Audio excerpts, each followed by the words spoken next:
আমার মুসলমান বন্ধুরা, আল্লাহ রব্বুল আলামিন বাবা আদমকে আল্লাহ পাক রব্বুল আলামিন জানিয়ে দিলেন, ও আদম, তুমি তোমার দুনো সন্তানকে বলো কোরবানি করতে, আমি আল্লাহর রাহে কোরবানি পেশ করতে। যার কোরবানিটা কবুল হয়ে যাবে তার সাথে আকলিমার বিবাহ দিয়ে দিবে। আমার মুসলমান বন্ধুগণ, আল্লাহ রব্বুল আলামিনের আদেশে বাবা আদম আলাইহিস সালাতু ওয়াস সালাম দুই সন্তানকে ডাকলেন, হাবিল এবং কাবিলকে। হাবিল এবং কাবিলকে ডেকে বললেন, তোমরা যেহেতু আকলিমাকে নিয়ে দ্বন্দ্ব করতেছ, দ্বন্দ্ব করার কোনো প্রয়োজন নাই। আমি তোমাদের কাছে একটা বিধান দিতেছি। বিধানটা হলো, তোমরা দুজনেই আল্লাহর রাহে কোরবানি পেশ করো। যার কোরবানিটা আল্লাহর কাছে কবুল হবে তার সাথে আকলিমাকে বিবাহ দেওয়া হবে। আমার ভাইরা বন্ধুরা, ইতিহাস আপনারা জানেন, বর্তমান জামানার কোরবানির পদ্ধতি আর আদম আলাইহিস সালাতু ওয়াস সালামের তখনকার কোরবানির পদ্ধতি এক নয়। বর্তমানে আমরা প্রাণী জবাই করি, কিন্তু আগেকার যুগের কোরবানির বিধান ছিল, যার কাছে যেগুলো আছে, যতটুকু আছে, যার কাছে যে জিনিস আছে, এ থেকে আল্লাহর দরবারে পেশ করা। একটা জায়গায় আল্লাহর দরবারে পেশ করা, আর যাদের কোরবানি কবুল হয়, আল্লাহর কাছে গ্রহণ হয়, এই কোরবানির পশু বা কোরবানির জন্তু, কোরবানির যে জিনিস কোরবানির জন্য আল্লাহর রাহে পেশ করা হয়েছে, যার কোরবানি এটা কবুল হয়, আকাশ থেকে অগ্নি শিখা এসে এই কোরবানির জন্তু বা কোরবানির জিনিসকে জ্বালিয়ে ভস্মীভূত করে দেওয়া হয়। যার কোরবানি কবুল হয় তার কোরবানি জ্বালিয়ে ভস্মীভূত করে দেওয়া হয়, আর যার কোরবানি কবুল হয় না, আল্লাহর দরবারে গ্রহণযোগ্য হয় না, এটা এমনিতেই এখানের মধ্যে থেকে যায়। তো আমার ভাইরা আদম আলাইহিস সালাতু ওয়াস সালাম হাবিল এবং কাবিলকে বললেন, দুজন তোমরা কোরবানি করো। যার কোরবানি আল্লাহর কাছে কবুল হবে তার সাথে আকলিমাকে বিবাহ দেওয়া হবে। আমার ভাইরা বন্ধুরা, আদম আলাইহিস সালাতু ওয়াস সালামের কথা মোতাবেক হাবিল এবং কাবিল দুজনে আল্লাহর রাহে কোরবানি পেশ করলেন। বিলে কাবিল তখনকার সময় কৃষি কাজ করত, তার কিছু পণ্য, কৃষিজাত কিছু দ্রব্য, কৃষিজাত কিছু জিনিস আল্লাহর দরবারে কোরবানির জন্য পেশ করলো। আর হাবিল বিলে সে উট এবং দুম্বা, ছাগল এগুলা পালন করত, লালন পালন করত। তা থেকে উৎকৃষ্ট মানের একটা দুম্বা আল্লাহর রাহে পেশ করলো কোরবানির জন্য। আমার ভাইরা বন্ধুরা, দুনো ভাই যখন আল্লাহর দরবারে কোরবানি পেশ করলেন, কাবিল কৃষিজাত পণ্য আর হাবিল তার খামার থেকে উৎকৃষ্ট মানের একটা উট, দুজনেই কোরবানি পেশ করলেন। ইতিহাস আপনারা জানেন, হাবিল যেই কোরবানি পেশ করেছিলেন তার দুম্বা আল্লাহ রব্বুল আলামিনের তখনকার বিধান অনুযায়ী আকাশ থেকে অগ্নি শিখা এসে হাবিলের কোরবানিকে জ্বালিয়ে ভস্মীভূত করে দিয়েছে। আমার ভাইরা, কোরবানি হচ্ছে আরবি শব্দ, যার আবিধানিক অর্থ হচ্ছে নৈকট্য লাভ করা, সান্নিধ্য অর্জন করা, নিকটবর্তী হওয়া। পবিত্র কোরআন ও হাদিসের কয়েকটি সমার্থক শব্দ আছে, এর মধ্যে একটা হচ্ছে নহর। আল্লাহ রাব্বুল আলামিন কুরআনুল কারীমে নবীজিকে সম্বোধন করে বলছেন, ফাসাল্লি লিরাব্বিকা ওয়ানহার। ওগো নবীজি, আপনি আপনার প্রতিপালকের উদ্দেশ্যে সালাত আদায় করুন এবং ওয়ানহার, কুরবানি করুন। তাহলে কুরবানির আরেকটা সামর্থ্যবোধক শব্দ হচ্ছে নহর। এজন্যই তো আমরা দিনকে ইয়াউমুন নহর বলি। আরেকটা সমার্থবোধক শব্দ হচ্ছে নুসুক। আল্লাহ পাক কোরআনে বলেন, কুল ইন্না সালাতি ওয়া নুসুকি ওয়া মাহইয়ায়া ওয়া মামাতি লিল্লাহি রাব্বিল আলামিন। ওগো নবীজি, আপনি বলুন, আমার সালাত, আমার কুরবানি, আমার জীবন, আমার মনন সব কিছু বিশ্ব জগতের প্রতিপালক মহান রবের জন্য নিবেদিত করলাম। তাহলে কুরবানির সামর্থ্যবোধক শব্দ আর একটা আমরা পেয়ে গেলাম নুসক। হাদিসের মধ্যে প্রতিশব্দ এসেছে আল উযহিয়াহ। এজন্যই তো ঈদুল আজহাকে ঈদুল আজহা বা ইয়াউমুল আজহা বলা হয়। আমার ভাইরা, পরিভাষায় কোরবানি কাকে বলা হয়? কোরবানি ওই নির্দিষ্ট জন্তুকে বলা হয় যাকে একমাত্র আল্লাহর নৈকট্য সন্তুষ্টি অর্জনের উদ্দেশ্যে নির্দিষ্ট সময়ে জবাই করা হয়, এটাকেই কোরবানি বলা হয়। সম্মানিত মুসল্লিয়ানে কেরাম, কোরবানির এই বিধান শুধুমাত্র উম্মতে মুহাম্মদীদের জন্য দেওয়া হয় নাই, বরং বাবা আদম আলাইহিস সালাতু ওয়াস সালাম থেকে নিয়ে আমাদের নবী মুহাম্মদ সাল্লাল্লাহু আলাইহি ওয়াসাল্লাম পর্যন্ত বিশ্ব মানবতার হেদায়েতের জন্য যত নবী রাসূল আল্লাহ পাক পাঠিয়েছেন, সমস্ত নবী রাসূল এবং তাদের উম্মতদের উপর আল্লাহ রাব্বুল আলামিন কোরবানির এই বিধান দিয়েছিলেন। সুবহানাল্লাহ। তাহলে বোঝা গেল শুধুমাত্র আমাদের উপর কোরবানির বিধান দেওয়া হয়েছে তা নয়, বরং বিশ্ব মানবতার হেদায়েতের জন্য যত নবী রাসূল আল্লাহ পাক দুনিয়াতে পাঠিয়েছেন, সমস্ত নবী রাসূল এবং তাদের উম্মতদের উপর আল্লাহ রাব্বুল আলামিন কোরবানির বিধান দিয়েছেন। সুবহানাল্লাহ। আমার ভাইরা বন্ধুরা, এজন্য আল্লাহ রাব্বুল আলামিন কোরআনে বলেন, وَلِكُلِّ أُمَّةٍ جَعَلْنَا مَنسَكًا لِيَذْكُرُوا اسْمَ اللَّهِ عَلَى مَا رَزَقَهُم مِّن بَهِيمَةِ الْأَنْعَامِ فَإِلَٰهُكُمْ إِلَٰهٌ وَاحِدٌ فَلَهُ أَسْلِمُوا وَبَشِّرِ মুখবিতিন। আমার মুসলমান বন্ধুরা, আল্লাহ রাব্বুল আলামিন বলেন, ওয়ালিকুল্লি উম্মাতিন জাআলনা মানসাকা, প্রত্যেক জাতিকে আমি আল্লাহ রাব্বুল আলামিন কোরবানির বিধান দিয়েছি। যত নবী রাসূল, যত পয়গাম্বর দুনিয়াতে এসেছেন, সমস্ত নবী রাসূল এবং তাদের উম্মতদের জন্য, সমস্ত জাতির জন্য আল্লাহ পাক বলেন, ওয়ালিকুল্লি উম্মাতিন জাআলনা মানসাকা, প্রত্যেক জাতির জন্যই আল্লাহ রাব্বুল আলামিন কোরবানির বিধান দিয়েছেন। আল্লাহ রাব্বুল আলামিন বলেন, লিয়াযকুরু ইসমাল্লাহি আলা মা রাযাকাহুম মিন বাহিমাতিল আনআম। কোরবানির বিধান কি জন্য দিয়েছেন?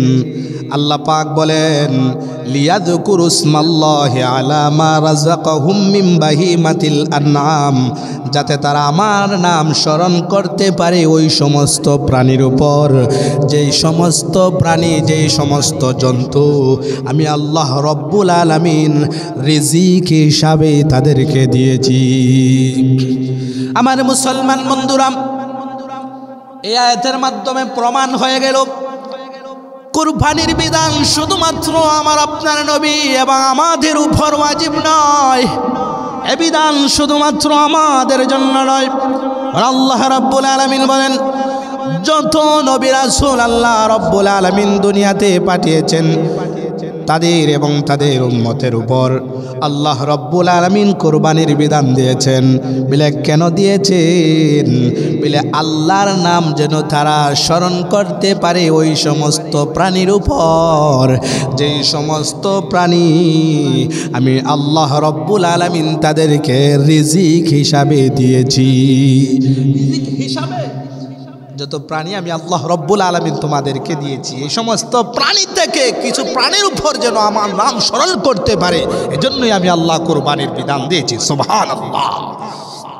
আমার ভাইরা, তাহলে বোঝা গেল কোরবানির এই বিধান প্রত্যেকটা জাতির। কোরবানির বিধান কিভাবে আসলো সংক্ষেপে আমরা এখন আলোচনা। পৃথিবীতে কোরবানির বিধান কিভাবে আসলো? বলে আজ থেকে প্রায় 7,650,000 বছরও পূর্বে আল্লাহ রাব্বুল আলামিন পৃথিবীতে পাঠিয়েছিলেন বাবা আদম এবং হাওয়াকে। আল্লাহ রাব্বুল আলামিন যখন ইচ্ছা করলেন বলে আমার বান্দা দিয়ে আদম দিয়ে আমি জমিনটাকে ভরপুর করে ফেলবো, আমি জমিনটাকে ভরে ফেলবো, তখন আল্লাহ রাব্বুল আলামিন জমিনের মধ্যে বাবা আদম এবং হাওয়াকে দিলেন। বাবা আদম এবং হাওয়ার মাধ্যমেই কিন্তু বংশ বিস্তার আরম্ভ হয়েছে। তো প্রথম ধাপে হাবিল এবং কাবিল দুইজন ছেলে সন্তান বাবা আদমের, মেয়ে সন্তানও দুইজন। ইতিহাস আপনারা জানেন, আমি বলবো ইতিহাস একটু পরে। বলে দুজনের হাবিল এবং কাবিলের মধ্যে আকলিমা সুন্দরী এই মহিলাকে নিয়ে একটু ঝগড়া হয়েছিল, কে বিবাহ করবে কে বিবাহ করবে না, এ নিয়ে ঝগড়া হয়েছে। তো সমাধানের জন্য আল্লাহ রাব্বুল আলামিনের পক্ষ থেকে বাবা আদম ইশারা পেয়েছেন। তো আদম বললেন তোমরা দুজনই কুরবানি করো, যাদের কুরবানি আল্লাহর দরবারে কবুল হবে তার কাছেই আকলিমাকে বিবাহ দেওয়া হবে। তো তারা দুজন কুরবানি করেছিল। এটা হচ্ছে পৃথিবীর প্রথম কুরবানি, ইতিহাসের প্রথম কুরবানি। আদম আলাইহিস সালাতু ওয়াস সালাম থেকেই কিন্তু কুরবানি এসেছে। আমার মুসলমান বন্ধুগণ, এ সম্পর্কে আল্লাহ রাব্বুল আলামিন বলেন ওয়াতলু আলাইহিম নাবা আবনাই আদামা বিল হক إذ قربا قربانا فتقبل من أحدهما ولم يتقبل من الآخر قال لأقتلنك قال إنما يتقبل الله من المتقين। সম্মানিত মুসল্লিয়ানে কেরাম, আল্লাহ রাব্বুল আলামিন আমার আপনার নবী জনাবে মুহাম্মদুর রাসূলুল্লাহ সাল্লাল্লাহু আলাইহি ওয়াসাল্লামকে জানিয়ে দেন ওয়াতলু আলাইহিম নাবা আবনাই আদামা বিল হক। ওগো নবীজি, আপনি আদম আলাইহিস সালাতু ওয়াস সালামের দুই পুত্রের ঘটনা আপনি আপনার উম্মতদেরকে বলে দিন। আমার ভাইরা বন্ধুরা, আমার আপনার নবী জনাবে মুহাম্মদুর রাসূলুল্লাহ সাল্লাল্লাহু আলাইহি ওয়াসাল্লামকে আল্লাহ পাক রব্বুল আলামিন জানিয়ে দেন নগো নবীজি, আপনি বাবা আদমের দুই পুত্রের দুই সন্তানের ঘটনা বলে দিন। ইদ কাররাবা কুরবানা, যখন তারা দুজনেই আল্লাহর রাহে, আমি আল্লাহর রাহে কোরবানি করেছিল, কোরবানি পেশ করেছিল। আদমের দুই পুত্র আল্লাহ রাব্বুল আলামিনের দরবারে কোরবানি করেছিল। আল্লাহ বলেন ফাতুকব্বিলা মিন আহাদিহিমা, এদের মধ্য থেকে একজনের কোরবানি কবুল করা হয়েছে। ওয়ালাম ইউতাকাব্বাল মিনাল আখার, অপরজনের কোরবানি কবুল করা হয় নাই। আমার ভাইরা, যার কোরবানি কবুল করা হয়েছে তাকে উদ্দেশ্য করে ওই ব্যক্তি বলল, যার কোরবানি কবুল করা হয় নাই সে বলে দিল লাআকতুলান্নাক, অবশ্যই অবশ্যই আমি তোমাকে হত্যা করব। যার কোরবানি কবুল করা হয় নাই ওই ব্যক্তি কাকে সম্বোধন করে? যার কোরবানি কবুল করা হয়েছে তাকে সম্বোধন করে বলে লাআকতুলান্নাক, অবশ্যই আমি তোমাকে হত্যা করব। আমার ভাইরা, এ তরজমা থেকে বোঝা যায় এখানের মধ্যে কিন্তু আছে একটা ঘটনা আছে। ঘটনাটা কি আমি সংক্ষিপ্ত আকারে বলব। আমার ভাইরা, আমি প্রথমেই বলেছি আল্লাহ রাব্বুল আলামিন যখন তার সন্তান দিয়ে, বনি আদম দিয়ে, মানুষ দিয়ে আল্লাহ পাক জমিনকে ভরপুর করার জন্য ইচ্ছা পোষণ করলেন, আল্লাহ রাব্বুল আলামিন প্রথমেই বাবা আদম এবং হাওয়া আলাইহাস সালাতু ওয়াস সালামকে দুনিয়াতে প্রেরণ করলেন। এদের মাধ্যমেই সন্তান জন্ম হয়। তো যেহেতু দ্রুত গতিতে জন্ম হতে হবে, বংশ বিস্তার বাড়তে হবে, তো দুজনের মাধ্যমে যদি সন্তান হয় তাহলে তো বাড়বে না। তো আরও যদি সন্তান বাড়াতে হয় তাহলে বিবাহ শাদীর একটা ব্যবস্থা করতে হবে। আমার ভাইরা, তখন ইতিহাস আপনারা জানেন, হাওয়া আলাইহিস সালাতু ওয়াস সালাম দুজন করে সন্তান জন্ম দিতেন, একজন ছেলে আর একজন মেয়ে। আমার ভাইরা, এখন যদি বিবাহ বন্ধনে আবদ্ধ না করানো হয় তাহলে তো আর সন্তান বাড়বে না। তো আবার তখন সবাই ভাই বোনে বিবাহ বন্ধনে আবদ্ধ হওয়া জায়েজ নয়। তবে আল্লাহ রাব্বুল আলামিন বাবা আদমকে প্রয়োজনের খাতিরে এই বিধান দিয়ে দিলেন, যেহেতু হাওয়া আলাইহিস সালাম দুজন করে, একজন ছেলে আর একজন মেয়ে, দুজন করে সন্তান দেন। আল্লাহ পাক বিধান জারি করে দিলেন, প্রথম স্টেপের ছেলে দ্বিতীয় স্টেপের মেয়ের সাথে, প্রথম ধাপে যে ছেলে এবং মেয়ে হয়, দ্বিতীয় ধাপে তো ছেলে মেয়ে হয়। প্রথম স্টেপের ছেলে দ্বিতীয় স্টেপের মেয়ে, দ্বিতীয় স্টেপের ছেলে প্রথম স্টেপের মেয়ে, বিবাহ বন্ধনে আবদ্ধ হওয়া জায়েজ, এই বিধান আল্লাহ পাক দিয়ে দিলেন। তো আদমের এবং হাওয়ার গর্ভে প্রথম স্টেপে জন্ম নিয়েছিলেন কাবিল। ছেলের মধ্যে নাম হচ্ছে কাবিল আর মেয়েদের মধ্যে নাম হচ্ছে আকলিমা। আর দ্বিতীয় স্টেপে যারা জন্ম নিয়েছিলেন, ছেলের নাম হচ্ছে হাবিল আর মেয়ের নাম হচ্ছে লিউজা। আর ভাইরা যখন বড় হলেন তো শরীয়তের বিধান অনুযায়ী, আদমের শরীয়তের বিধান অনুযায়ী প্রথম স্টেপের ছেলে দ্বিতীয় স্টেপের মেয়ের সাথে বিবাহ বন্ধনে আবদ্ধ হবে। তো এই বিধান যখন জারি হয়ে গেল, এই রায় যখন দিয়ে দিলেন বাবা আদম, বলে হাবিলের সাথে বিবাহ হবে দ্বিতীয় স্টেপের মেয়ে লিউজার সাথে, কাবিলের সাথে বিবাহ হবে, আর হাবিলের সাথে প্রথম স্টেপের মেয়ে আকলিমার বিবাহ হবে। এই রায় যখন দিয়ে দিলেন তো প্রথম স্টেপের ছেলে কাবিল এই রায় মানে না। কেন মানে না জানেননি? বলে প্রথম স্টেপের যেই মেয়ে আকলিমা, উনি ছিলেন দ্বিতীয় স্টেপের মেয়ে লিউজা থেকে একটু বেশি সুন্দর। তো কাবিল বলতেছে, আমি আমার স্টেপের, আমার সাথে যে জন্ম নিয়েছে তাকে বিবাহ করব, আমি দ্বিতীয় স্টেপের মেয়ে লিউজাকে বিবাহ করব না। আদম আলাইহিস সালাতু ওয়াস সালাম পেরেশানির মধ্যে পড়ে গেলেন। আমার মুসলমান বন্ধুরা, আল্লাহ রাব্বুল আলামিন বাবা আদমকে, আল্লাহ পাক রব্বুল আলামিন জানিয়ে দিলেন, ও আদম, তুমি তোমার দুনো সন্তানকে বলো কোরবানি করতে, আমি আল্লাহর রাহে কোরবানি পেশ করতে। যার কোরবানিটা কবুল হয়ে যাবে তার সাথে আকলিমার বিবাহ দিয়ে দিবে। আমার মুসলমান বন্ধুগণ, আল্লাহ রব্বুল আলামিনের আদেশে বাবা আদম আলাইহিস সালাতু ওয়াস সালাম দুই সন্তানকে ডাকলেন, হাবিল এবং কাবিলকে। হাবিল এবং কাবিলকে ডেকে বললেন, তোমরা যেহেতু আকলিমাকে নিয়ে দ্বন্দ্ব করতেছ, দ্বন্দ্ব করার কোনো প্রয়োজন নাই, আমি তোমাদের কাছে একটা বিধান দিতেছি। বিধানটা হলো, তোমরা দুজনেই আল্লাহর রাহে কোরবানি পেশ করো। যার কোরবানিটা আল্লাহর কাছে কবুল হবে তার সাথে আকলিমাকে বিবাহ দেওয়া হবে।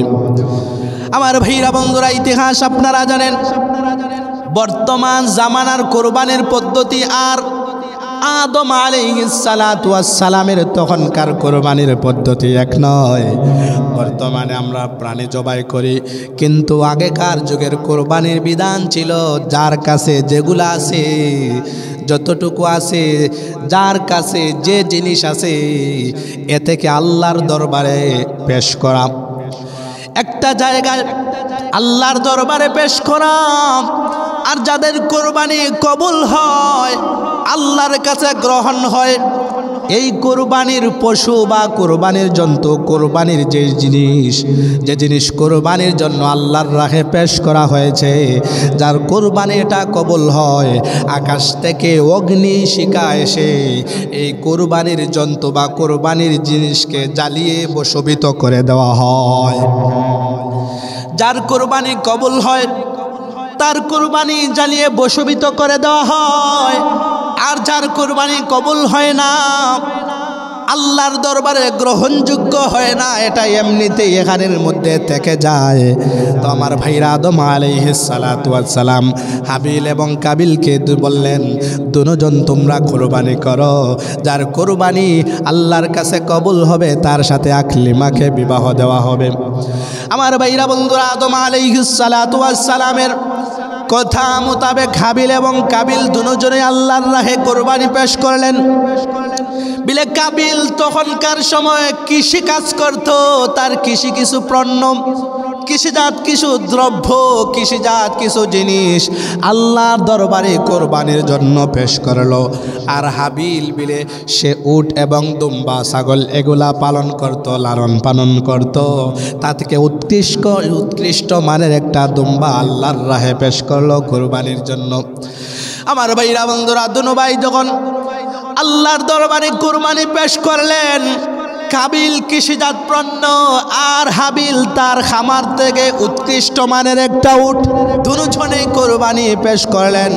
ইতিহাস আপনারা জানেন, হাবিল যেই কুরবানি পেশ করেছিলেন তার দুম্বা আল্লাহ রব্বুল আলামিনের তখনকার বিধান অনুযায়ী আকাশ থেকে অগ্নি শিখা এসে হাবিলের কুরবানিকে জ্বালিয়ে বশীভূত করে দিয়েছে। আমার ভাইরা বন্ধুরা, যেহেতু হাবিলের কুরবানি কবুল হয়ে গেছে, এখন আদম আলাইহিস সালাতু ওয়াস সালামের রায় মোতাবেক হাবিলের সাথেই পরমা সুন্দরী আকলিমার বিবাহ দেওয়া হবে। যখন আদম আলাইহিস সালাতু ওয়াস সালাম বিবাহ ধার্য করলেন, নির্ধারিত করে দিলেন, তো সাথে সাথে কাবিল বলে উঠল, লাআকাতুলান্নাক, ও হাবিল, অবশ্যই অবশ্যই আমি তোমাকে হত্যা করে ফেলবো। আমার ভাইরা বন্ধুরা, এই ঘটনাগুলাই আল্লাহ রব্বুল আলামিন আমার আপনার নবী জনাবে মুহাম্মদুর রাসূলুল্লাহ সাল্লাল্লাহু আলাইহি ওয়াসাল্লামকে জানিয়ে দিয়েছেন। আল্লাহ পাক বলেছেন, ওয়াতুলু আলাইহিম নাবা আবনাই আদম বিল হক। ওগো নবীজি, বাবা আদমের দুই পুত্রের ঘটনা আপনি আপনার উম্মতদেরকে বলে দিন। ইদ কাররাবা কুরবানা, তারা দুজন যখন কুরবানি করেছিল, এর মানে হলো আদম আলাইহিস সালাতু ওয়াস সালামের দুই সন্তান হাবিল এবং কাবিল যখন আল্লাহর রাহে কুরবানি পেশ করেছিল, আল্লাহ পাক রব্বুল আলামিন বলেন, ফাতুকুবিলা মিন আহাদিহিমা, এদের মধ্য থেকে একজনের কুরবানিকে আমি আল্লাহ রব্বুল আলামিন কবুল করলাম। মানে হলো হাবিলের কুরবানি কবুল করা হয়েছে। আল্লাহ পাক বলেন, ওয়ালাম ইউতাকাব্বাল মিনাল আখার, আর অপরজনের কুরবানি কবুল করা হয় নাই। এর মানে হলো কাবিলের কুরবানি কবুল করা হয় নাই। আমার মুসলমান বন্ধুরা, কাবিলের কুরবানি যখন কবুল করা হয় নাই, হাবিলের কুরবানি কবুল হয়ে গেছে। এটা দেখা মাত্রই কাবিল বলে উঠল, লাআকাতুলান্নাক, ও হাবিল, তোমার কুরবানি কবুল হয়েছে। তুমি আমার সাথে জন্ম নেওয়া লিউজাকে, আমার সাথে জন্ম নেওয়া আকলিমাকে বিবাহ করবা, এটা হতে দেব না। লাআকাতুলান্নাক, অবশ্যই অবশ্যই আমি তোমাকে হত্যা করে ফেলবো। নাউজুবিল্লাহ, অবশ্যই অবশ্যই আমি তোমাকে হত্যা করব। একথা যখন বললেন, তো হাবিল আর কোনো প্রতিবাদ করলেন, প্রতিবাদ না করে বললেন, ইন্নামা ইয়াতাকাব্বালুল্লাহু মিনাল মুত্তাকিন। ভাই আমার কুরবানি কবুল করা হয়েছে, তোমার কুরবানি কবুল করা হয় নাই। আমার কুরবানি কবুল হয়েছে, এজন্য তুমি আমাকে হত্যা করবা, এটা তো ভালো না। ইন্নামা ইয়াতাকাব্বালুল্লাহু মিনাল মুত্তাকিন, শুনে রেখেন, মুত্তাকি যারা, ফরহেজগার যারা, খুদা বিরু যারা, আল্লাহ ওয়ালা যারা, তাদের পক্ষ থেকে আল্লাহ রব্বুল আলামিন কবুল করেন। আমার মুসলমান বন্ধুগণ, হাবিলের কথা শুনবে দূরের কথা, কাবিল রাগে বশীভূত হয়ে গেছে। সুন্দরী আকলিমাকে এখন আর বিবাহ করা যাবে না, হাবিল বিবাহ করে ফেলবে। রাগে অগ্নি শর্মা হয়ে গেছে, রাগে একেবারে বশীভূত হয়ে এক পর্যায়ে তার আপন ভাই হাবিলকে হত্যা করে ফেলেছে। নাউজুবিল্লাহ। আমার মুসলমান বন্ধুরা দেখেন, পৃথিবীতে প্রথম হত্যা, প্রথম অন্যায় নারীকে নিয়ে হয়েছে। আকলিমাকে বিবাহ দেওয়া হবে না কাবিলের সাথে। কাবিল এটা মেনে নিতে পারে নাই, যেহেতু হাবিলের সাথে বিবাহ হবে প্রতিজ্ঞা করলো হাবিলকে আর দুনিয়াতে রাখবো না, হাবিলকে হত্যা করে ফেলবো। আমার ভাইরা এক পর্যায়ে রাগে বশীভূত হয়ে মনের ক্রুবিবৃত্তির কারণে এই হাবিলকে কাবিল হত্যা করে ফেলেছে। এ সম্পর্কে আল্লাহ রাব্বুল আলামিন কোরআনে বলেন, فطوعت له نفسه قتل أخيه فقتله فأصبح من الخاسرين। আমার মুসলমান বন্ধুরা, আল্লাহ রাব্বুল আলামিন বলেন অতঃপর তার ক্রুরপ্রবৃত্তি তাকে নিজ ভাইয়ের হত্যার কাজে উস্কানি দিল। আল্লাহ বলেন ফাকাতালাহু, এক পর্যায়ে হাবিলকে কাবিল হত্যা করে ফেলল। আল্লাহ বলেন ফাআসবাহা মিনাল খাসিরিন। আল্লাহ বলেন কাবিল হাবিলকে হত্যা করে ক্ষতিগ্রস্তদের অন্তর্ভুক্ত হয়ে গেল।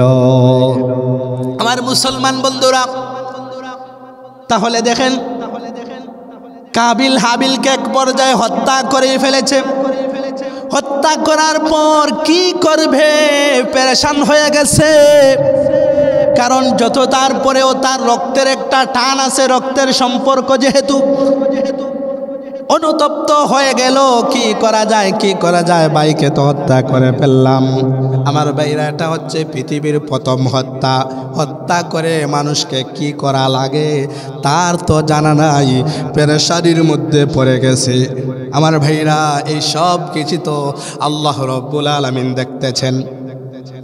আল্লাহ রাব্বুল আলামিন সব কিছু দেখতেছেন। কাবিল হাবিলকে হত্যা করে ফেলেছে, হত্যা করে এখন কি করবে সে দ্বিধাদ্বন্দ্বের মধ্যে লিপ্ত হয়ে গেছে, তার মাথায় আর ধরে না। আমার মুসলমান বন্ধুরা, তখন আল্লাহ রাব্বুল আলামিন আকাশ থেকে কাক পাঠালেন।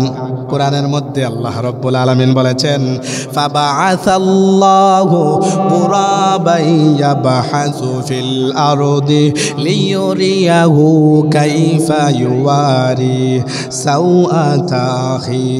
আল্লাহ রাব্বুল আলামিন সেখানে একটি কাক পাঠালেন। আমার ভাইরা, হত্যাকারীর সামনে কোনো বর্ণনা এসেছে, হাদিসে এসে দুইটা কাক পাঠালেন। একটা কাক অপর কাককে হত্যা করেছে। যে কাক হত্যা করেছে ওই কাক মুখ দিয়ে মাটি খনন করেছে। মাটি খনন করে অপর কাককে মাটির গর্তের ভিতরে দাফন করেছে। এর মাধ্যমে আল্লাহ রাব্বুল আলামিন কাবিলকেই শিক্ষা দিয়েছেন, ও কাবিল, তুমি তোমার ভাইকে যেহেতু হত্যা করেছ, মাটি খনন করো, মাটি খনন করে মাটির ভিতরে তোমার ভাইকে রেখে দাও। আমার ভাইরা বন্ধুরা, এই মেসেজটা তখন কাবিলের সামনে দেওয়া হয়েছে। এই অভিনয় যখন কাক করেছে তখন কাবিল বলে উঠল, ইয়া ওয়াইলাতা আজাজতু আন আকুনা মিসলা হাদাল গুরাবি ফাওয়ানিয়া সাওআতা আখি।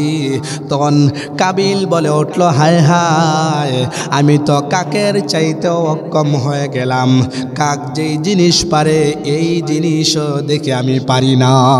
একটা কাক পারে কিভাবে হত্যা করে লুকিয়ে রাখতে, আর আমি মানুষ হয়ে আমার ভাইটাকে কিভাবে লুকিয়ে রাখবো আমি সেটা পারতেছি না।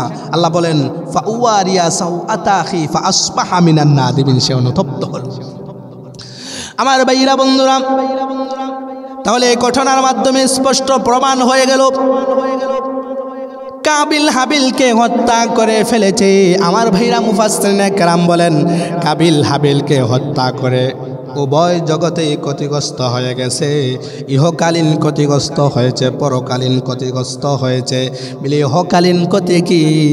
বলে বাবার কাছে সে অপছন্দনীয় হয়ে গেছে, আপন স্ত্রী ও ভাইকে হত্যা করে ফেলেছে, আর তার দুর্নাম হয়ে গেছে। মানুষ সবাই জেনে ফেলেছে যে তার ভাই হাবিলকে কাবিলই হত্যা করে ফেলেছে।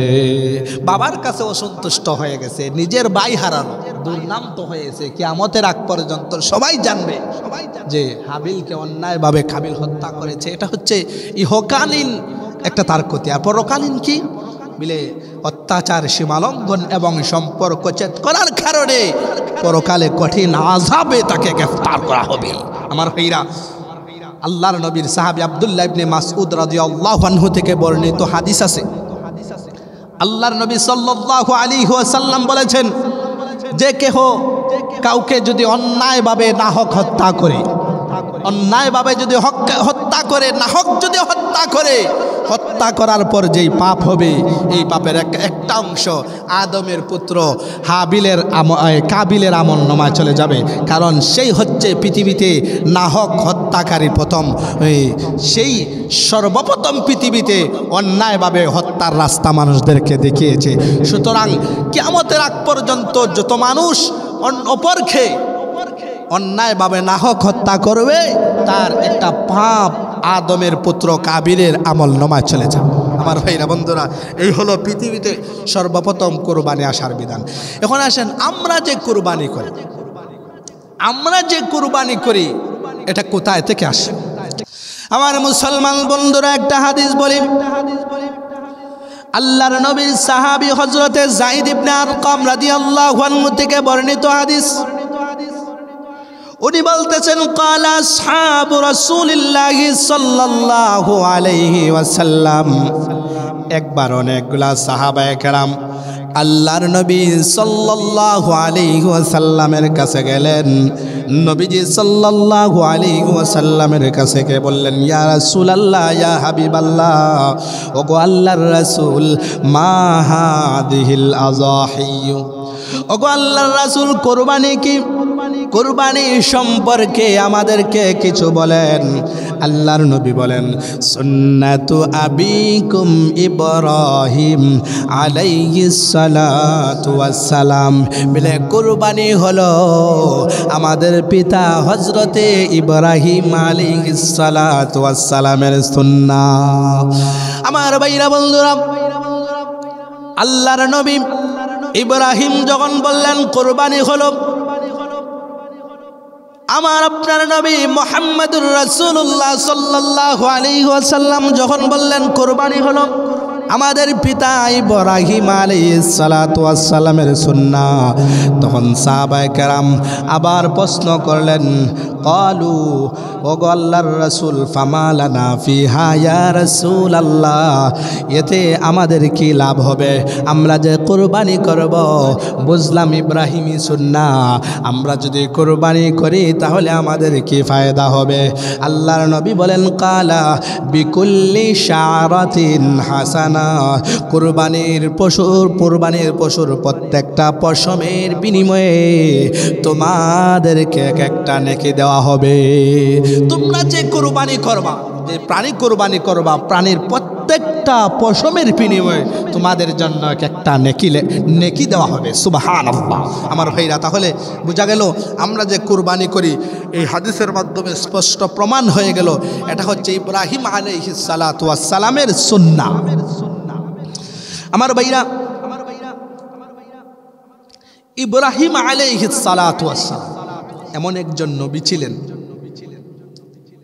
এমন একজন নবী যে ওনার সারাটা জীবন শুধু পরীক্ষার পরীক্ষা, সারাটা জীবন শুধু পরীক্ষার পরীক্ষা। তবে আনন্দের বিষয় হচ্ছে যৌথ পরীক্ষা আল্লাহ পাক রব্বুল আলামিন করেছেন, সমস্ত পরীক্ষায় হযরতে ইব্রাহিম আলাইহিস সালাতু ওয়াস সালাম পাস হয়েছেন, সমস্ত পরীক্ষায় উত্তীর্ণ হয়েছেন। সুবহানাল্লাহ। বলে এগুলো আমার কথা নয়, আল্লাহ রাব্বুল আলামিন বলেন, وَإِذِ ابْتَلَى إِبْرَاهِيمَ رَبُّهُ بِكَلِمَاتٍ فَأَتَمَّهُنَّ قَالَ إِنِّي جَاعِلُكَ لِلنَّاسِ إِمَامًا قَالَ وَمِنْ ذُرِّيَّتِي قَالَ لَا يَنَالُ عَهْدِ الظَّالِمِينَ।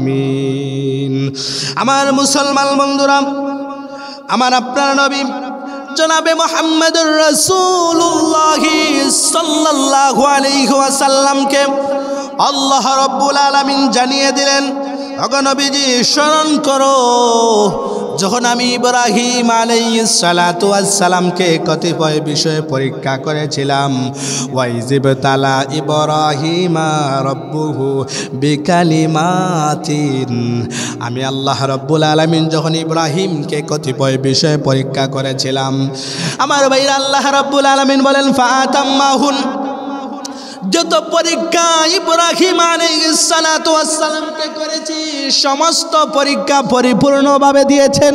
ফাতাম্মাহুন, সমস্ত পরীক্ষায় পরিপূর্ণভাবে সফল হয়ে গেছেন। আমার ভাইরা, ইব্রাহিমের পরীক্ষা কি? একটা পরীক্ষা হচ্ছে ইব্রাহিম আলাইহিস সালাতু ওয়াস সালাম বিবাহ করেছেন, বয়স হয়ে গেছে, প্রায় ৮৬ বছর হয়ে গেছে, কোনো সন্তান নাই। এটাও কিন্তু জীবনের বড় একটা পরীক্ষা। ৮৬ বছর হয়ে গেছে, কোনো সন্তান নাই, কোনো সন্তান নাই। আমার ভাইরা, নিরাশ না হয়ে ইব্রাহিম নবী নিরাশ না হয়ে আল্লাহর কাছে দোয়া করলেন, ওগো আল্লাহ, তোমার কাছ থেকে ধৈর্যশীল একটা সন্তান আমাকে দান করো। আমার ভাইরা লক্ষ্য করে দেখেন, ৮৬ বছর হয়ে গেছে, একেবারে বৃদ্ধ বয়স উপনীত হয়েছেন, যে কোনো সন্তান নাই। এরপরেও দুনিয়ার কারোর কাছে চায় নাই, দুনিয়ার কোনো বন্ডর কাছে চাই নাই, চেয়েছেন একজনের কাছে। তিনি কে? চেয়েছেন একজনের কাছে, তিনি হচ্ছেন আল্লাহ। কিন্তু বর্তমান সময়ে অনেক মানুষ আছে আল্লাহর কাছে চায় না, চায় গিয়ে বন্ডর কাছে। এমন বন্ডর কাছে চায় যে জীবনও নামাজ পড়ে না, রোজাও রাখে না, সারাটা দিন সারাটা জীবন নাফাক থাকে, তার কাছে গিয়ে সন্তান চায়। আমার ভাইরা, এগুলা শিরিক, সম্পূর্ণভাবে নিষেধ, এগুলা করা যাবে না। দেখেন না, নবী ইব্রাহিম আলাইহিস সালাতু ওয়াস সালামের ৮৬ বছর হয়ে গেছে, কোনো সন্তান নাই। নিরাশ না হয়ে আল্লাহর কাছে চেয়েছেন, আল্লাহ রাব্বুল আলামিন নিরাশ করেন না, ইব্রাহিমকে আল্লাহ পাক সন্তান দান করেছেন। এমনভাবে আপনারা জাকারিয়ার কথাও জানেন। জাকারিয়া আলাইহিস সালাতু ওয়াস সালাম একেবারে বয়োবৃদ্ধ হয়ে গেছেন, সন্তান নাই, স্ত্রীও সন্ন্যাহায় যে পৌঁছে গেছে, সন্তান দেওয়ার মতো বয়স আর নাই। কিন্তু দেখেন, জাকারিয়া আলাইহিস সালাতু ওয়াস সালাম নিরাশ হয় নাই, আল্লাহ রব্বুল আলামিনের কাছে দোয়া করেছেন। আল্লাহ পাক রব্বুল আলামিন জাকারিয়ার দোয়াকে কবুল করেছেন। এত সুন্দর দোয়া করেছেন যে এই দোয়াকে আল্লাহ রব্বুল আলামিন পবিত্র কোরআনুল কারীমের মধ্যে সংযুক্ত করে দিয়েছেন। সুবহানাল্লাহ, এত সুন্দর দোয়া করেছেন, আল্লাহ পাকের কাছে এত পছন্দনীয় হয়ে গেছে বলে এই তো আল্লাহ রব্বুল আলামিন পবিত্র কোরআনুল কারীমের মধ্যে তুলে ধরেছেন। আমার ভাইরা, জাকারিয়া যখন দোয়া করেছিলেন, এই দোয়াগুলো আমার আপনার নবীকে আল্লাহ পাক জানিয়ে দিয়েছেন। আল্লাহ পাক বলেন, ওয়া জাকারিয়া ইদ নাদা রব্বাহু রব্বি লা তাযারনি ফারদা ওয়া আনতা খায়রুল ওয়ারিসিন।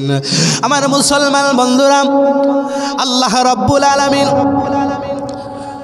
নবী মুহাম্মদুর রাসূলুল্লাহ সাল্লাল্লাহু আলাইহি ওয়াসাল্লামকে জানিয়ে দেন, ওগো নবীজি, স্মরণ করো জাকারিয়া আলাইহিস সালাতু ওয়াস সালাম যখন দোয়া করেছিলেন, ওয়া জাকারিয়া ইজ নাদা রাব্বাহু রব্বি লা তাযারনি ফারদা। জাকারিয়া দোয়া করেন, ওগো আল্লাহ, দুনিয়া জীবনে তুমি আমাকে একা একা রেখো না, তুমি আমাকে একা একা রেখো না। ও আল্লাহ, তুমি তো উত্তম ওয়ারিস দাতা, তোমার পক্ষ থেকে একজন ওয়ারিস আমাকে দান করো। আমার ভাইরা বন্ধুরা, জাকারিয়া আলাইহিস সালাতু ওয়াস সালাম বয়োবৃদ্ধ হয়ে গেছেন, স্ত্রীও সন্ন্যাহায় যে পৌঁছে গেছে, সন্তান দেওয়ার মতো কোনো ক্ষমতা নাই, এই বয়সে উপনীত হয়েছেন। কিন্তু নিরাশ না হয়ে জাকারিয়া আল্লাহর কাছে দোয়া করেছেন, ও আল্লাহ, তুমি তো উত্তম ওয়ারিস দাতা, তোমার পক্ষ থেকে একটা ওয়ারিস দান করো। আমার ভাইরা বন্ধুরা, আল্লাহ রাব্বুল আলামিন জাকারিয়ার দোয়া কবুল করেছেন। আল্লাহ বলেন ফাস্তাজাবনা লাহু, আমি আল্লাহ বলেন আমি আল্লাহ জাকারিয়ার দোয়া কবুল করলাম। ওয়া ওয়াহাবনা লাহু ইয়াহইয়া, আর সন্তান হিসাবে তাকে আমি ইয়াহইয়া নামক ছেলে দান করলাম। সুবহানাল্লাহ। আমার ভাইরা বন্ধুরা, তাহলে বোঝা গেল বলে সন্তান যদি চাইতেই হয় একমাত্র আল্লাহর কাছে চাইতে হবে। বলেছি ইব্রাহিম আলাইহিস সালাতু ওয়াস সালামের সারাটা জীবন শুধু পরীক্ষা আর পরীক্ষা। ৮৬ বছর হয়ে গেছে, কোনো সন্তান নাই।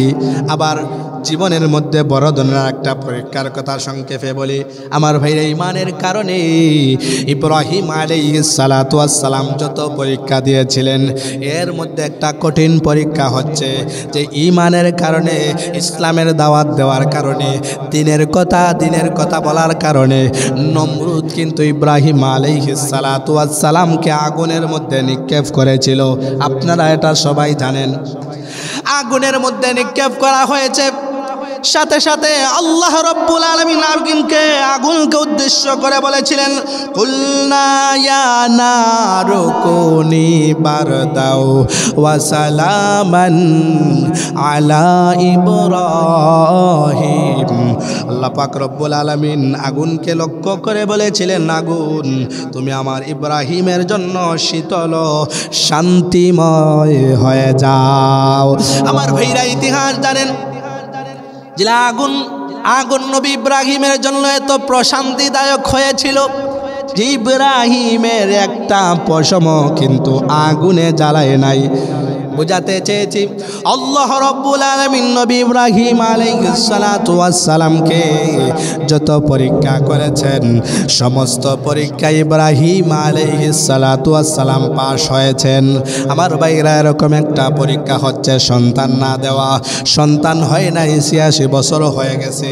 এক পর্যায়ে আল্লাহ রাব্বুল আলামিনের কাছে দোয়া করলেন। আল্লাহ পাক রব্বুল আলামিনের কাছে বললেন, রব্বি হাবলি মিনাস সালিহিন। ওগো আল্লাহ, তোমার পক্ষ থেকে সালিহিন ধৈর্যশীল একটা সন্তান আমাকে দান করো। ও আল্লাহ, তোমার পক্ষ থেকে, তোমার খাজানায় তো কোনো অভাব নাই। ও আল্লাহ, আমার বয়স হয়ে গেছে, ও আল্লাহ আমি নিরাশ হইতেছি না, তোমার পক্ষ থেকে একটা সন্তান আমাকে দান করো। আমার ফের আল্লাহ পাক রব্বুল আলামিন বলেন ফাবাশশারনাহু বিগুলামিন হালিম। আল্লাহ রব্বুল আলামিন জানিয়ে দিলেন, ইব্রাহিম তোমাকে আমি এই ধৈর্যশীল একটা সন্তানের সুসংবাদ দিয়ে দিলাম। সুবহানাল্লাহ। আপনারা ইতিহাস জানেন তো আল্লাহ রব্বুল আলামিন দান করলেন ইব্রাহিমকে ইসমাঈল আলাইহিস সালাতু ওয়াস সালাম। ইসমাঈল আলাইহিস সালাতু ওয়াস সালাম ওনাকে বাবা ইব্রাহিম পাইলেন প্রায় ৮৬ বছর হয়ে গেছে। আমার ভাইরা, তো ইব্রাহিমের গর্ভে যে ইসমাইল জন্ম নিলেন, ইসমাইল আস্তে আস্তে বড় হতে লাগলেন।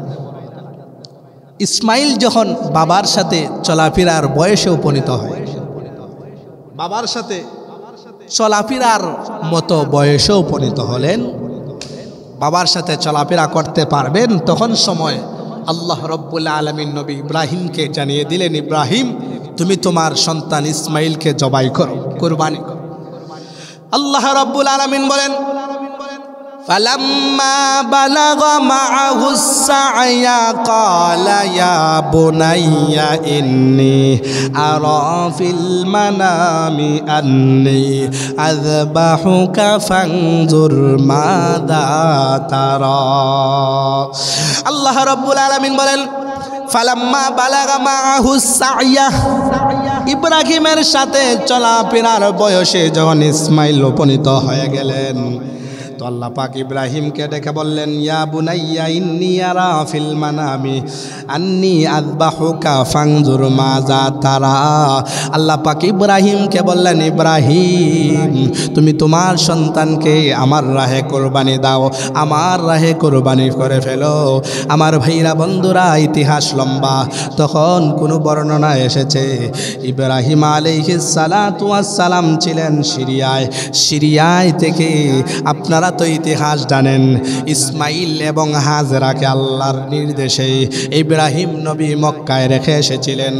মক্কায় গিয়ে যখন সংক্ষিপ্ত আকারে বলি, ইব্রাহিম আলাইহিস সালাতু ওয়াস সালামকে বললেন, ইব্রাহিম আলাইহিস সালাতু ওয়াস সালাম ইসমাইলকে বললেন, ও ইসমাইল, আমি স্বপ্ন দেখেছি তোমাকে আমি আল্লাহর রাহে কোরবানি করি। ফাংজুর মাজা তারা, এতে তোমার মতামতকে একটু আমাকে বলো। আমার ভাইরা একেবারে সংক্ষিপ্ত আকারে বলছি, ইব্রাহিম আলাইহিস সালাতু ওয়াস সালাম ছিলেন সিরিয়ায়, স্বপ্ন দেখেছেন, মক্কায় পরে গেছেন, এরপরে এখানে কত কিছু হয়েছে। হাজেরাকে বললেন যে ইসমাইলকে সাজিয়ে গুছিয়ে দাও, ইসমাইলকে নিয়ে কোনো বর্ণনা দাওয়াতে যাব, মেহমানদারিতে যাব। এরপরে যখন নিয়ে গেলেন, লম্বা রাস্তা গেলেন, লম্বা রাস্তা যাওয়ার পর তখন ইব্রাহিম আলাইহিস সালাতু ওয়াস সালাম ইসমাইলকে বললেন, ও বাবা, আমি তো স্বপ্ন দেখেছি তোমাকে আমি আল্লাহর রাহে কোরবানি করব। ফাংজুর মাজা তারা, এতে তোমার মতামত কি আমাকে জানাও। আমার মুসলমান বন্ধুরা, যেমন বাবা তেমন ছেলে।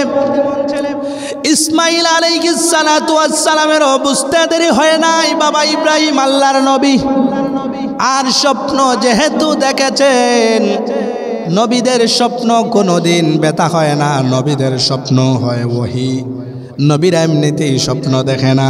ইসমাইল বুঝতে পেরেছেন, বুঝতে পেরে ইব্রাহিমকে বলতেছেন, ও বাবা, তোমাকে যে আদেশ করা হয়েছে, যেই নির্দেশ দেওয়া হয়েছে, এই নির্দেশ তুমি পালন করো। আমার ভাইরা, আল্লাহ রব্বুল আলামিন তাদের ভাষায় কোরআনে বলেন, ইয়া আবাতি ফাআল মা তুমার। ইসমাইল বলতেছেন, বাবা, তোমাকে যে আদেশ করা হয়েছে, ইয়া আবাতি ফাআল মা তুমার, তুমি তোমার আদেশ পালন করতে আমি রাজি। সুবহানাল্লাহ। ইব্রাহিম আলাইহিস সালাতু ওয়াস সালাম ইসমাইলকে বললেন যে আমি স্বপ্নে দেখেছি তোমাকে জবাই করতে, তোমার মতামত কি? ইসমাইল বলে ফেললেন যে যে নির্দেশ তোমাকে দেওয়া হয়েছে, ও আমার বাবা, তুমি নির্দেশ পালন করো। সাধারণভাবে নয়। ইসমাইল বললেন, সাতাজিদুনি ইনশাআল্লাহু মিনাস সাবিরিন।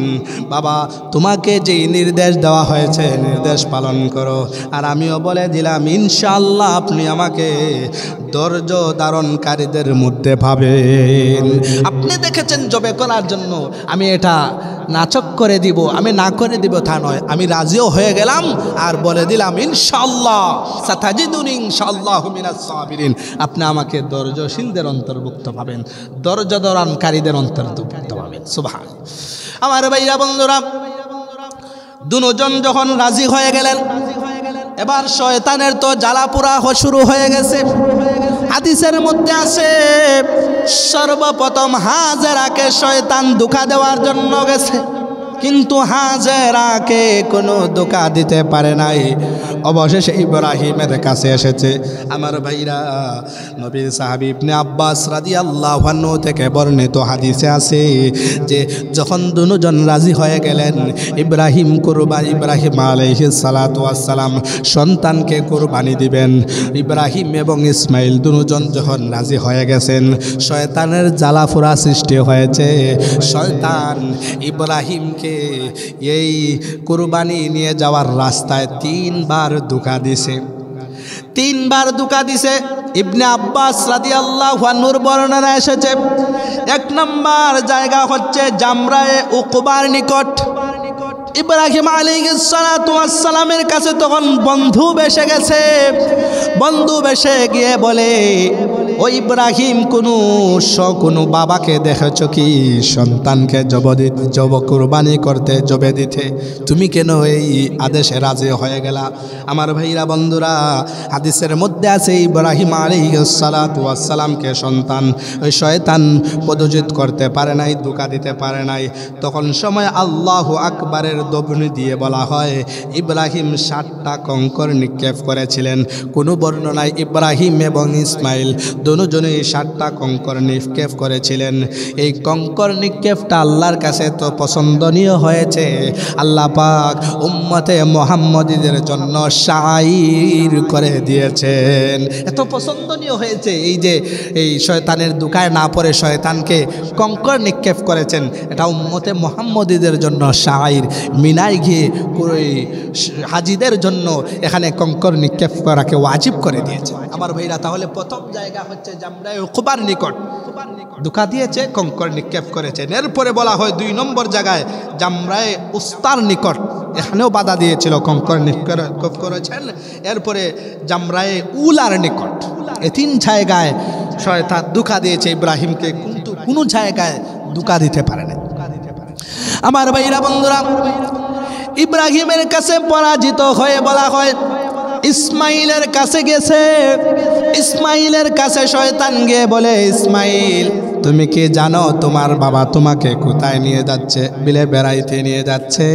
বিলে না না, তোমার বাবা তো বেড়াইতে নিয়ে যায় নাই, বরং তোমাকে কোরবানি করার জন্য নিয়ে যাচ্ছে, জবে করার জন্য নিয়ে যাচ্ছে। আমার ভাইরা ইসমাইল বলতেছেন যে কোনো বাবা কি কোনো সন্তানকে কোরবানি দেয়? তখন শয়তান বলেছিল, ইসমাইল তুমি জানো না আল্লাহ রব্বুল আলামিন ইব্রাহিমকে নির্দেশ দিয়েছেন তোমাকে জবে করার জন্য। আল্লাহর নির্দেশ পালন করতে ইব্রাহিম তোমাকে কোরবানি করার জন্য নিয়ে যাচ্ছে। আমার ভাইরা ইসমাইল তখন বুঝতে দেরি হয় নাই যে আমাকে বলতেছে এটা হচ্ছে শয়তান আমাকে ধোঁকা দিতেছে। তখন আনন্দ চিত্রে ইসমাইল বললেন, ও শয়তান দূর হয়ে যাও, দূর হয়ে যাও।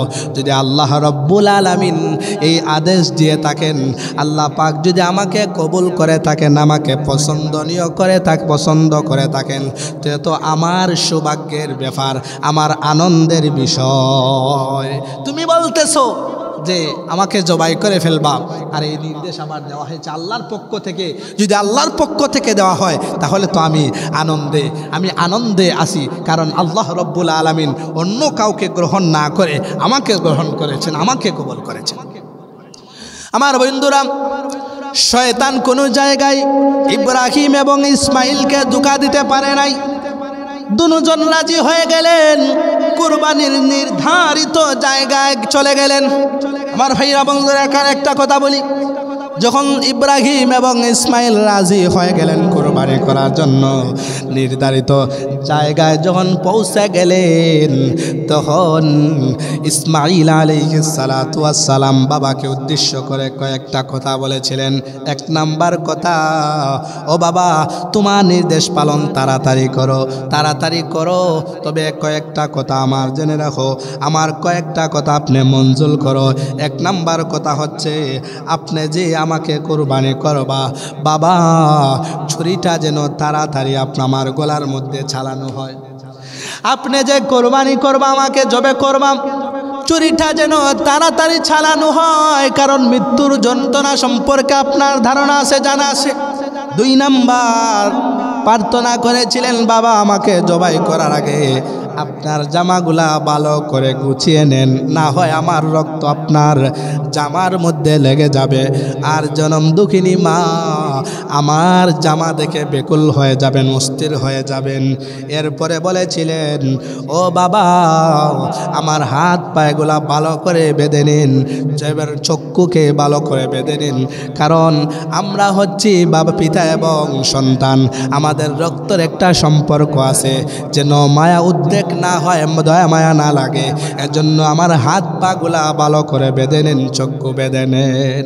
আমার ভাইরা, এই সমস্ত কথা শুনে ইব্রাহিম আলাইহিস সালাতু ওয়াস সালাম তখন বলেছিলেন, সন্তান তুমি আল্লাহর নির্দেশ পালনে আমাকে অনেকটা সহায়তা করেছো, চমৎকার সহায়ক তুমি হয়েছ।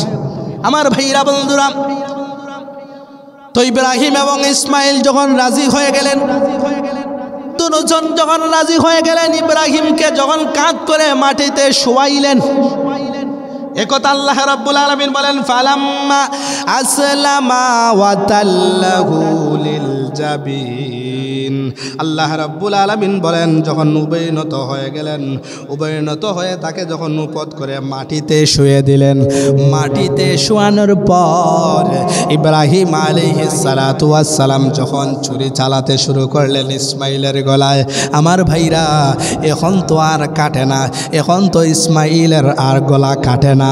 আমার ভাইরা হাদিসের মধ্যে আছে তখন আল্লাহ রব্বুল আলামিন ইসমাইলের গলার নিচে একটা পিতলের টুকরা দিয়েছিলেন, এখন আর গলা কাটে না। আমার ভাইরা বন্ধুরা, এমন সময় আল্লাহ রব্বুল আলামিন জিবরিল আলাইহিস সালাতু ওয়াস সালামকে বললেন, ও জিবরিল, ইব্রাহিমকে যে পরীক্ষা করা হয়েছিল, পরীক্ষার মধ্যে ইব্রাহিম পাশ হয়ে গেছে, যাও যাও জান্নাত থেকে দুম্বা নিয়ে যাও। আমার ভাইরা সংক্ষিপ্ত কথা হলো জিবরিল আলাইহিস সালাতু ওয়াস সালাম বলেন, এমন সময় আল্লাহ রাব্বুল আলামিন নির্দেশ দিয়েছেন যখন ইব্রাহিম ইসমাইলের গলায় ছুরি চালাবেন, এই এমন সময় আমাকে নির্দেশ দিয়েছিলেন জান্নাত থেকে দুম্বা নিয়ে যাওয়ার জন্য। আমার ভাইরা হাদিস শরীফের মধ্যে আছে জিবরিল আলাইহিস সালাতু ওয়াস সালাম বলেছিলেন, এমন সময় আমাকে নির্দেশ দেওয়া হয়েছে, আমার মনে হয়েছে ইব্রাহিম ইসমাইলকে জবাই করেই ফেলবে। এই ভয়ে জিবরিল আলাইহিস সালাতু ওয়াস সালাম আকাশ থেকে আল্লাহু আকবার বলে সম্বোধন করেছিলেন, দবিনী দিয়েছিলেন। আমার ভাইরা আকাশের মধ্যে আল্লাহু আকবার এরকম আওয়াজ শুনে ইব্রাহিম আলাইহিস সালাতু ওয়াস সালাম আকাশের দিকে দৃষ্টি দিলেন। আমার ভাইরা হাদিসের মধ্যে আছে ইব্রাহিম আলাইহিস সালাতু ওয়াস সালাম দেখলেন যে জিবরিল আলাইহিস সালাতু ওয়াস সালাম আকাশ থেকে দুম্বা নিয়ে আসছে। এটা দেখে ইব্রাহিম আলাইহিস সালাতু ওয়াস সালাম তাওহীদের অমূল্য বাণী পাঠ করলেন, লা ইলাহা ইল্লাল্লাহু আল্লাহু আকবার। আমার ভাইরা ইব্রাহিমের মুখে তাওহীদের বাণী শুনে ইসমাইল আলাইহিস সালাতু ওয়াস সালাম আল্লাহর প্রশংসা সবল বাক্য পাঠ করলেন, আল্লাহু আকবার ওয়ালিল্লাহিল হামদ। আমার ভাইরা বন্ধুরা, ইব্রাহিম যখন ছুরি চালালেন, এই জিবরিল আলাইহিস সালাতু ওয়াস সালাম আশঙ্কা করলেন মনে হয় ইব্রাহিম ইসমাইলকে জবাই করেই ফেলবে। এই ভয়ে আকাশ থেকে আল্লাহু আকবার এই শব্দগুলা বললেন। ইব্রাহিম আলাইহিস সালাতু ওয়াস সালাম আকাশের দিকে তাকাইলেন, দেখতেছেন জিবরিল আকাশ থেকে দুম্বা নিয়ে আসছে, তো তিনি পাঠ করলেন লা ইলাহা ইল্লাল্লাহু আল্লাহু আকবার। এরপরে এই বাণী যখন ইব্রাহিমের মুখে ইসমাইল শুনলেন, তখন ইসমাইলও বললেন আল্লাহু আকবার ওয়ালিল্লাহিল হামদ। আমার ভাইরা, একজন হচ্ছেন স্বর্গীয় দূত হযরতে জিবরিল, আরেকজন হচ্ছেন মহান নবী ইব্রাহিম, আরেকজন হচ্ছেন পয়গম্বর হযরতে ইসমাইল। এই তিনজনের বাক্য আল্লাহর কাছে এত পছন্দনীয় হয়েছে, উম্মতে মুহাম্মদের জন্য শাইর প্রত্যেক ঈদুল ফিতর এবং ঈদুল আজহায় মুসলমানেরা এই দবনী সবসময় পাঠ করে। এটা মুসলমানদের শাইর করে নিদর্শন, ইসলামের নিদর্শন হিসাবে আল্লাহ পাক আখ্যায়িত করেছেন। সুবহানাল্লাহ, এত সুন্দর বাক্য আল্লাহ রব্বুল আলামিন উম্মতে মুহাম্মদের শরীয়তের মধ্যে দিয়ে দিলেন। আমার ভাইরা বন্ধুরা, তো বলতেছিলাম ইব্রাহিম আলাইহিস সালাতু ওয়াস সালাম যখন ইসমাইলকে জবাই করলেন, আল্লাহ রব্বুল আলামিন ইব্রাহিম আলাইহিস সালাতু ওয়াস সালামকে ডেকে ডেকে বললেন, ও ইব্রাহিম, তোমাকে যেই পরীক্ষা করা হয়েছিল পরীক্ষার মধ্যে পাশ হয়ে গেছো। আল্লাহ পাক বলেন, ওয়ানাদাইনাহু আইয়া ইব্রাহিম কাদ সাদ্দাকতার রুয়া। আল্লাহ রাব্বুল আলামিন বলে দিলেন, ইব্রাহিম, তোমাকে যেই পরীক্ষা করা হয়েছে এই পরীক্ষার মধ্যে তুমি উত্তীর্ণ হয়ে গেছো। কাদ সাদ্দাকতার রুয়া, তুমি তোমার স্বপ্ন বাস্তবায়ন করেছ। আল্লাহ পাক পরের আয়াতে বলেন, ইন্না কাযালিকা নাজিজিল মুহসিনিন। আল্লাহ পাক বলেন, আমি আমার খাঁটি বান্দাদেরকে এভাবেই প্রতিদান দিয়ে থাকি। আল্লাহ পাক বলেন, ইন্না হাদা লাহুয়াল বালাউল মুবিন। ইব্রাহিম এবং ইসমাইলকে যেই বিধান দিয়েছিলাম এটা ছিল সুস্পষ্ট একটা পরীক্ষা। ইন্না হাদা লাহুয়াল বালাউল মুবিন। আমি যে ইব্রাহিম এবং ইসমাইলকে যেই নির্দেশ দিয়েছিলাম এটা ছিল সুস্পষ্ট পরীক্ষা। এই পরীক্ষা ইব্রাহিম পাশ করেছেন। আল্লাহ বলেন, ওয়াফাদাইনাহু বিযিবহিন আযীম। ইসমাইলকে জবাই করার পরিবর্তে আল্লাহ রাব্বুল আলামিন আকাশ থেকে জান্নাত থেকে একটা মহান জীব দান করলেন। ওয়াফাদাইনাহু বিযিবিন আযীম। আমার ভাইরা ইতিহাস জানেন, ইব্রাহিম আলাইহিস সালাতু ওয়াস সালাম ইসমাঈলকে জবাই করার বদৌলতে, ইসমাঈলকে জবাই করার পরিবর্তে আল্লাহ রাব্বুল আলামিনের নির্দেশ মোতাবেক জান্নাতি দুম্বাকে ইব্রাহিম আলাইহিস সালাতু ওয়াস সালাম জবাই করলেন। এই হচ্ছে আমাদের বর্তমানে যারা আমরা যে কুরবানি করি এই কুরবানির ইতিহাস। ভাইরা, কুরবানির গুরুত্ব এবং ফজিলত কি সংক্ষেপে আলোচনা করি। কুরবানি হচ্ছে আল্লাহ পাকের নির্দেশ পালনের এক অনন্য নমুনা এবং রাসূল সাল্লাল্লাহু আলাইহি ওয়াসাল্লামের আদর্শের অনুসরণ। আল্লাহ রাব্বুল আলামিন সূরা কাউসারের মধ্যে বলেছেন, ইন্না আ'তাইনাকাল কাউসার ফাসাল্লি লিরাব্বিকা ওয়ানহার। নবীজি, আপনাকে আমি আল্লাহ রাব্বুল আলামিন কাউসার দান করেছি, ফাসাল্লি, সুতরাং আপনি নামাজ কায়েম করুন, ওয়ানহার, এবং আপনার প্রভুর নামে কুরবানি, আপনার প্রভুকে সন্তুষ্ট করার জন্য আপনি কুরবানি করুন। আমার ভাইরা, কুরবানি বলেছি ইব্রাহিমী সুন্নাহ। কুরবানি করার জন্য আল্লাহ রাব্বুল আলামিন আমার আপনার নবী এবং উম্মতদেরকেও নির্দেশ দেওয়া হয়েছে। জাহিলি যুগেও কিন্তু কুরবানি করা হতো। তবে কুরবানি কিভাবে করত সংক্ষেপে বলি। কুরবানি তারা করত তাদের দেবতার নামে, তাদের দেবতার সামনে, মূর্তির সামনে কুরবানি করত। আল্লাহ পাক যেহেতু কুরবানির নির্দেশ দিয়েছেন, জাহিলি যুগের লোকেরা তারা নিজেদের মূর্তির সামনে কুরবানি করত। কুরবানি করে কুরবানির গোশতগুলা কাবাগরের সামনে রেখে দিত আর রক্তগুলা কাবাগরের মধ্যে লেপন করত। এর মাধ্যমে আল্লাহ রাব্বুল আলামিনকে বোঝাতে চাইতো, ও আল্লাহ, তুমি কুরবানির কথা বলেছো, নেও রক্ত গোশত তোমাকেই দিয়ে দিলাম, তুমি সব কিছু নিয়ে। আমার মুসলমান বন্ধুরা, জাহিলি যুগের এই মূর্খতা সবল আচরণের পরিপ্রেক্ষিতে আল্লাহ পাক রব্বুল আলামিন কোরআনের আয়াত নাজিল করলেন। আলামিন বলেন, লাইয়ানালাল্লাহা লুহুমুহা ওয়ালা দিমাউহা ওয়ালাকিন ইয়ানালুহুত তাকওয়া মিনকুম। আল্লাহ রব্বুল আলামিন বলে দিলেন, ওগো নবীজি, মনে রেখো, জেনে রেখো, আল্লাহ রব্বুল আলামিনের কাছে কুরবানির কোনো রক্ত গোশত, রক্ত মাংস এগুলা কোনো পৌঁছায় না। এই যে জাহিলি যুগে তারা গোশত কাবাগরের সামনে দিয়ে রাখতো আর রক্ত কাবাগরের মধ্যে লেপন করত। এর মাধ্যমে বুঝাইতো, বলে আল্লাহ তুমি কুরবানির কথা বলেছ আর সুতরাং কুরবানি করেছি, নেও তোমাকে রক্ত গোশত সব কিছু দিয়ে দিলাম। এই মূর্খতা সবল আচরণের পরিপ্রেক্ষিতে আল্লাহ পাক জানিয়ে দিলেন, লা ইয়ানালাল্লাহু লুহুমুহা ওয়ালা দিমাউহা ওয়ালাকিন তাকওয়া মিনকুম। আল্লাহ পাক জানিয়ে দিলেন যে আল্লাহ রাব্বুল আলামিনের কাছে কুরবানির রক্ত গোশত কিছুই পৌঁছায় না, বরং কুরবানির মাধ্যমে ওয়ালাকি ইয়ানালুহুত তাকওয়া, আল্লাহ রাব্বুল আলামিন বান্দার তাকওয়া দেখেন, ফরহেজগারিতা দেখেন। তাকওয়া কীরকম, ফরহেজগারিতা কীরকম, এতটুকু দেখেন। আল্লাহ পাক রক্তও নেন না, আল্লাহ পাক গোশতও নেন না। আমার ভাইরা, তাহলে বোঝা গেল কুরবানি দিতে হবে তাকওয়া ভিত্তিক। আল্লাহ রাব্বুল আলামিন সবাইকে তাকওয়া ভিত্তিক কুরবানি দেওয়ার তৌফিক দান করেন, আমিন বলেন। আমার ভাইরা, কুরবানির ফজিলত কি সংক্ষেপে আমি একেবারে সংক্ষিপ্ত আকারে দুইটা ফজিলতের কথা বলি। আল্লাহ রাব্বুল আলামিন কোরআনের মধ্যে বলছেন যে কুরবানির মাধ্যমে বান্দা আল্লাহ রাব্বুল আলামিনের কাছ থেকে কল্যাণ লাভ করতে পারে। আমার কথা না, আল্লাহ পাক বলেন, ওয়াল বুদনা জাআলনাহা লাকুম মিন শাআইরিল্লাহ লাকুম ফিহা খাইর ফাযকুরুসমাল্লাহি আলাইহা সাফা। আল্লাহ রাব্বুল আলামিন বলেন, আমি তোমাদের জন্য কুরবানির উটগুলোকে আল্লাহর শাআইরের অন্তর্ভুক্ত করে দিলাম। আল্লাহ বলেন, আল্লাহ রাব্বুল আলামিন বলেন, লাকুম মিন শাআইরিল্লাহ লাকুম ফিহা খাইর। কি জন্য আল্লাহ রাব্বুল আলামিন শাআইর অন্তর্ভুক্ত করে দিলেন? বলে এর মাধ্যমে তোমাদের জন্য রয়েছে আল্লাহ রাব্বুল আলামিনের কাছে কল্যাণ, লাকুম ফিহা খাইর। আমার ভাইরা, এই আয়াতের মাধ্যমে স্পষ্ট প্রমাণ হয়ে গেল কুরবানির মাধ্যমে বান্দা আল্লাহর কাছ থেকে কল্যাণ লাভ করতে পারে। এছাড়াও আরেকটা হাদিস বলি, কি ফজিলত। হাদিস শরীফের মধ্যে আছে, আয়েশা রাদিয়াল্লাহু আনহা থেকে বর্ণিত হাদিস। নবীজি বলতেন, মা আমিলা বুনু আদামা মিন আমালি ইয়াউমান নাহরি আহাব্বু ইলাল্লাহি মিন ইহরাকিদ দাম। আল্লাহর নবী বলছেন, ঈদুল আজহার দিবসে রক্ত প্রবাহিতকরণ ব্যতীত অন্য কোনো আমল আল্লাহর কাছে এতটা পছন্দনীয় নয় যতটা পছন্দনীয় কুরবানির দিনে প্রাণী থেকে রক্ত প্রবাহিত করা। নবী বলেন, ওয়া ইন্নাহু লা ইয়াতি ইয়াউমাল কিয়ামা বিকুরুনিহা ওয়া আশআরিহা ওয়া আজলাফিহা ওয়া ইন্নাদ দাম লা ইয়াকাউ মিনাল্লাহি বিমাকানিন ক্বাবলা ইয়াকা বিল আরদি ফাতিবু বিহা নাফস। আল্লাহর নবী বলতেছেন যে তোমরা যে দুনিয়াতে কুরবানি করো, কুরবানির শিং, কুরবানির লোমখুর এগুলা হাসরের ময়দানে আল্লাহ রাব্বুল আলামিন উপস্থিত করবেন।